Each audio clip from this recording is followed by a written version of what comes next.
Sot më shumë se kur ne kemi nevojë që të rrimë me vetveten, të rrimë edhe me librat për të mos të zgjatur në tutje atë. Unë kam përzgjedhur disa libra të autorëve shqiptar dhe autorëve të huaj për grup moshat nga 2-3 vjeç deri në moshën 15-16 vjeç, autorë shqiptar dhe të huaj, klasik dhe bashkëkohor, libra të cilët përgjithsisht sot vlerësohen si më të mira. Dita kur ngjyrat ngriten në krye është një nga ato libra që sot konsiderohet një libër mrekullueshëm për fëmijët të 3 vjeç, 4 vjeç. Kjo është për grup moshën 3 vjeç, 4 vjeç. Për grup moshën 3-4 vjeç. Pra është një libër i ilustruar edhe me figura që ja bën sa më të kuptueshme, pra prindi mund t'ja tregojë dhe të bashkëpunojë me fëmijën në procesin e leximit. Patjetër, vlerat e këtij libri në së pari i lidhen me faktin që ngjyrat kanë magji, ngjyrat sillin botë shumë të madhe brenda nesh, edhe ky është nga ato libra që të mëson çdo voglush që të hyjë tek ato misteret e fuqia e shpresës që ka ngjyra.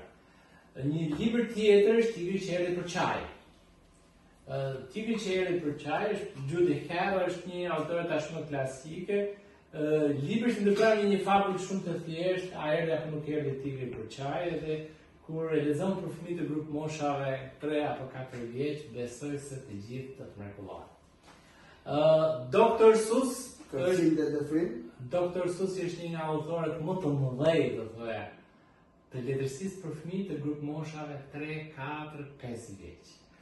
Nuk të duhet të shmanget nga asnjë prind dhe nga asnjë fëmijë të Dr. Seuss. Sigurisht, brezat e tërë janë rritur me magji, me botën fantastike, me atë thjeshtësinë për të treguar histori, dhe të gjithë librat e Dr. Seuss janë, do thoya, pa frikë të mrekullueshëm.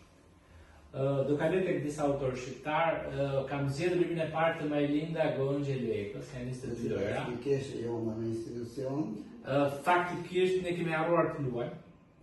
Në qoftë se para viteve 90 loja ishte pjesë reale në lagje, në kopshte, në qerdhe, ishte kudo sepse ne kishim shumë hapësirë për të vetëm sot fëmijët tanë nuk kanë hapësirë, ka më shumë lokale.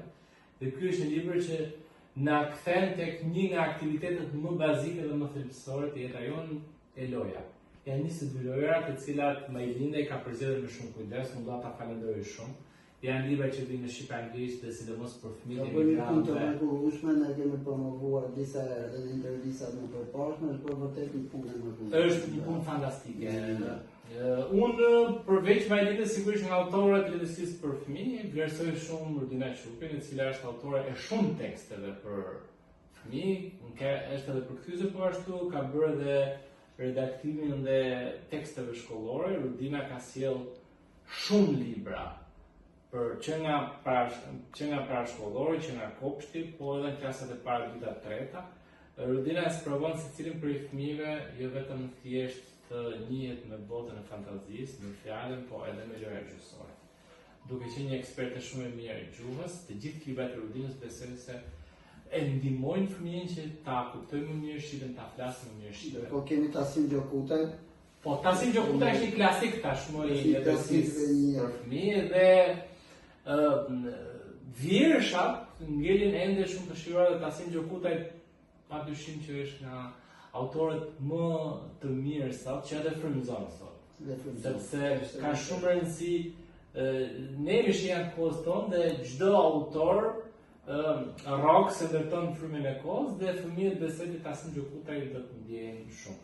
Kam gjetur edhe një klasik për ta ndarë këtu bashkë me ju të letërsisë franceze viteve 70, është Nicolas Sibogli, është një seri me 6 vëllim të ardhura në Shqip.